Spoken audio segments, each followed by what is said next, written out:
시제법공상 불생불멸 불구부정 부중불감이라는 구절에서 조건에 따라 생멸하는 연기법은 왜 설명하지 않는가라는 의문이 들 것이다.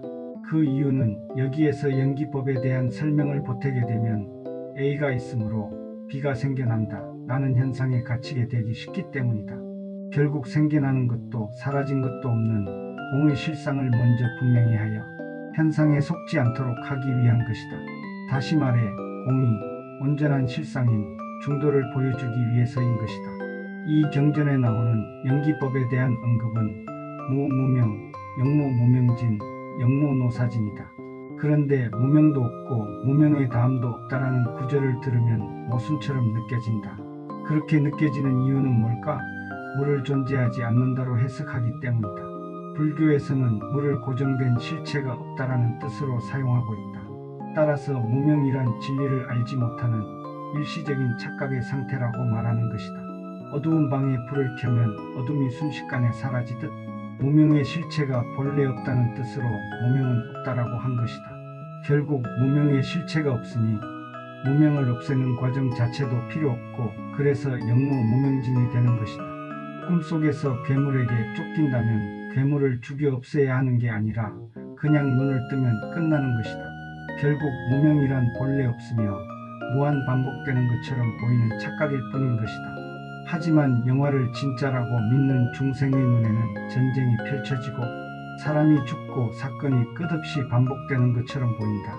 여기까지 설명을 들으니 다시 의문이 생긴다. 불법에서는 중생을 향하여 연기법의 과정에서 좋은 인연을 쌓으라고 한다. 그런데 연기법이 환상이라면 좋은 인연이든 나쁜 인연이든 모두 아무 의미가 없다는 말 아닌가? 도대체 앞뒤가 맞지 않는 것 같다고 생각할 수 있다. 이 문제에 대해 불교는 진리를 진재와 속재라는 개념으로 설명하고 있다. 진재란 본질의 자리, 즉 깨달음의 세계다. 반야심경의 불생불멸, 무무명에 해당하는 세계이다.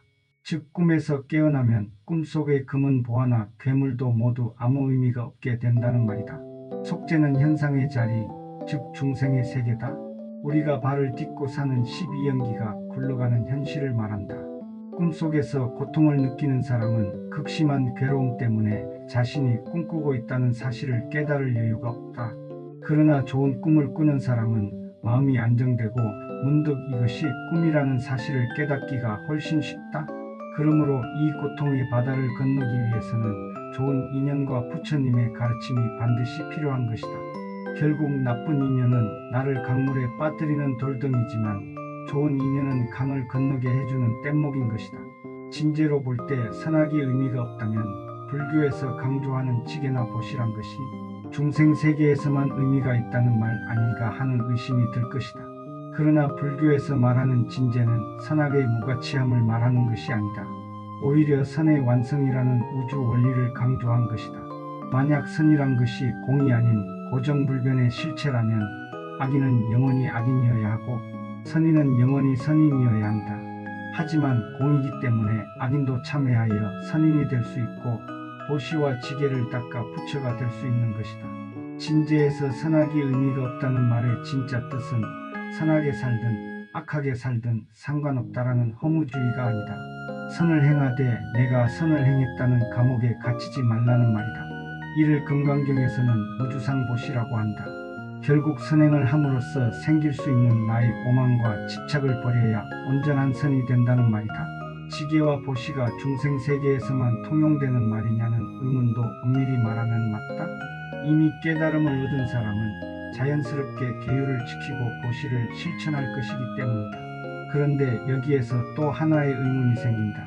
무주상보시라는 것은 내가 보시했지만 보시했다는 생각조차 하지 말라는 말인데 이게 과연 가능할 수 있는가 하는 것이다. 인간의 본성은 이기적이다. 그런데도 보시했다는 생각조차 하지 말라는 것은 자신의 이익과 생존을 위해 움직이는 인간 본성 자체를 없애버리라는 말 아닌가? 일반적으로 생각하면 불가능한 것을 강요하는 것처럼 보일 것이다. 그렇다면 불교에서 강조하는 무주상보시가 실제 가능한지 살펴보자. 한 인간이 생존하고 살아가기 위해서는 수많은 사람과 사물의 도움과 공유가 필요하다. 쉽게 말해 의식주를 포함한 그의 생존과 성장에 필요한 것 모두를 그가 직접 조달하는 것은 사실상 불가능하다는 말이다. 수많은 사람과 존재의 도움으로 지금의 그가 존재할 수 있다는 사실을 자각한다면 그의 베풀음은 그가 받은 것을 갚는 과정이라 할 수 있다. 또 인간은 누군가를 도울 때 기쁨과 보람을 느낀다. 이는 뇌과학적으로도 증명된 인간 본성 중의 하나다.